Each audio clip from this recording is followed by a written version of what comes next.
যেখানে বাঘের ভয় সেখানেই সন্ধে হয়, যেটা ভয় ছিল ঘটে গেল সেটাই। এখনও পর্যন্ত তো এসএসসির ঝামেলা মেটেনি, 16ই জুলাই মিটবে বলে আশা করা যাচ্ছে। যেখানে প্রায় 26,000 চাকরি ঝুলে রয়েছে, 5,000 চাকরি তো গেলই গেল বলে মনে হচ্ছে, একদম গেল রব পড়ে গেছে। সেই জায়গায় যাদের চোখের জল মুছতে পারছে না, আবার ঘটে গেল একটা খারাপ ঘটনা। প্রাইমারিকে নিয়েও যে টেনশনটা সবাই করছিল সেটাই কি সত্যি হতে চলেছে? তাহলে কি প্রাইমারি প্যানেলও ক্যান্সেল হচ্ছে, নাকি প্রাইমারির জন্য আরও অন্য কোনো বড় খারাপ খবর অপেক্ষা করছে? আপনাদেরকে জানাবো আজকে হাইকোর্টের তরফ থেকে প্রাইমারিদের জন্যও কিন্তু খুবই খারাপ খবর বেরিয়ে এসেছে। কি সেই তথ্য আপনাদেরকে দেব দর্শক, প্রমাণ সহ। অবশ্যই আপনারা যেটা করবেন, ভিডিওটিকে শেয়ার করবেন, চ্যানেলে নতুন হয়ে থাকলে সাবস্ক্রাইব করবেন, মতামত জানাতে কমেন্ট করবেন, আর ভিডিও ভালো লাগলে একটা লাইক অবশ্যই করবেন, কারণ আপনার একটা লাইক ভিডিওটিকে একটা প্রয়োজনীয় মানুষের কাছে পৌঁছে দিতে পারে, যাদের কাছে এই আপডেটটা গুরুত্বপূর্ণ হতে পারে। পয়সা লাগবে না লাইক করতে, সাবস্ক্রাইব করতে পয়সা লাগবে না, আপনারা একটু কষ্ট করে রাখবেন। তো চলুন আপনাদেরকে জানিয়ে দেবো প্রাইমারিদের জন্য কি খারাপ খবর বেরিয়ে আসছে কোর্টের তরফ থেকে।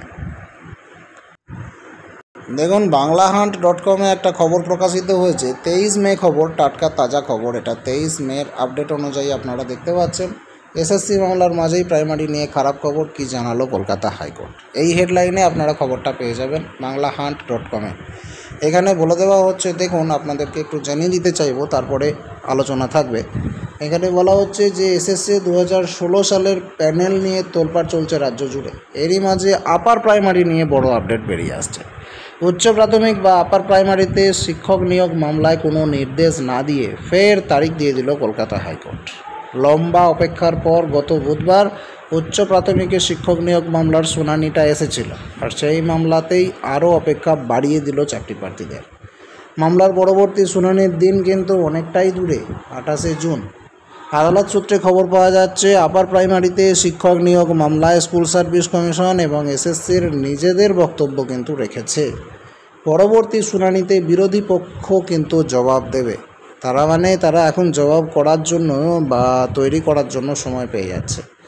তারপরে কোনো নির্দেশ কিন্তু আদালতে আসতে পারে বলে মনে করা হচ্ছে, কারণ দুপক্ষ না শুনে আদালত নির্দেশ দেবে না, আর সেটা উচিতও নয়। দুপক্ষ না শুনে আদালত নির্দেশ দিলে সেইখানে পক্ষপাতিত্ব থেকে যেতে পারে।